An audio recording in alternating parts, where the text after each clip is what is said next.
સુરતની જે ધારુકાવાલા કોલેજ ખાતે વિદ્યાર્થીઓ માટે વેક્સિનેશન કેમ્પનું આયોજન કરાયું હતું। સુરત મહાનગરપાલિકાના સહયોગથી 3 દિવસ આ કેમ્પ યોજાશે તેમ પ્રિન્સિપલ દ્વારા જણાવાયું છે। કોરોનાની મહામારી વચ્ચે બીજી લહેર સમાપ્તિને આરે છે અને શૈક્ષણિક કાર્ય પણ રાબેતા મુજબ થઈ રહ્યું છે। તે કોલેજના 18+ વિદ્યાર્થીઓ માટે કોલેજો દ્વારા પણ સુરત મહાનગરપાલિકાના સહયોગથી વેક્સિનેશન કેમ્પ યોજાઈ રહ્યા છે, જે અંતર્ગત જે ધારુકાવાડા કોલેજ ખાતે 3 દિવસીય વેક્સિનેશન કેમ્પનું આયોજન કરવામાં આવ્યું હતું। સુરત મનપાના આરોગ્ય વિભાગ દ્વારા કોલેજના વિદ્યાર્થીઓને વેક્સિનેશન આપવામાં આવી હતી, જે અંગે કોલેજના પ્રિન્સિપાલ ડૉક્ટર દિલીપ વરસાણીએ માહિતી આપી હતી। નમસ્કાર, હું ડૉક્ટર દિલીપ વરસાણી, પ્રિન્સિપાલ શ્રી જે ધારુકાલા મહિલા arts and commerce college Surat.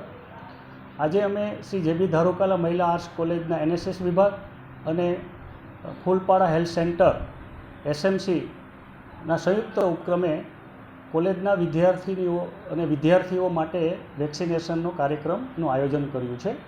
આ કાર્યક્રમ 3 દિવસ એટલે કે 26 થી 28 ઓગસ્ટ સુધી ચાલનારો છે। અમારા શ્રી સ્વામી આત્માનંદ સરસ્વતી વિદ્યા સંકુલમાં આશરે 5000 જેટલા વિદ્યાર્થીઓ 18 વર્ષથી ઉંમરના અભ્યાસ કરી રહ્યા છે। 5 જેટલી મોટી કોલેજો આ સંકુલમાં આવેલી છે। આ વિદ્યાર્થીઓમાંથી કેટલાક વિદ્યાર્થીઓએ પ્રથમ ડોઝ પણ નહોતો મેળવ્યો। સર્વે કરીને અમે નક્કી કર્યું કે અહીંયા એક કેમ્પ રાખવામાં આવે અને ફૂલપાડા હેલ્થ સેન્ટરના જે ડૉક્ટર છે ડૉક્ટર દિવ્યાબેન સોની, એમના સતત પ્રયત્નો રહ્યા। એટલે આ તબક્કે હું SMCનો પણ આભાર માનું છું। એમનો સ્ટાફ આજે મોટી સંખ્યામાં ઉપસ્થિત છે। અમારી NSS વિભાગની કેડેટ્સ પણ ઉપસ્થિત છે।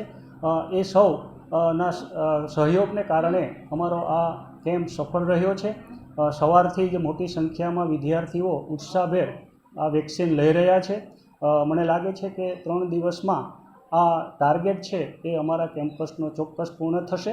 આ બાબતે હું ફૂલપાડા હેલ્થ સેન્ટરનો અને અમારા NSS વિભાગનો આભાર માનું છું। જે ધારુકાવાડા કોલેજમાં યોજાયેલા વેક્સિનેશન કેમ્પનો મોટી સંખ્યામાં વિદ્યાર્થીઓએ લાભ લીધો છે। અઝર કુરેશી સાથે પ્રકાશવાળા।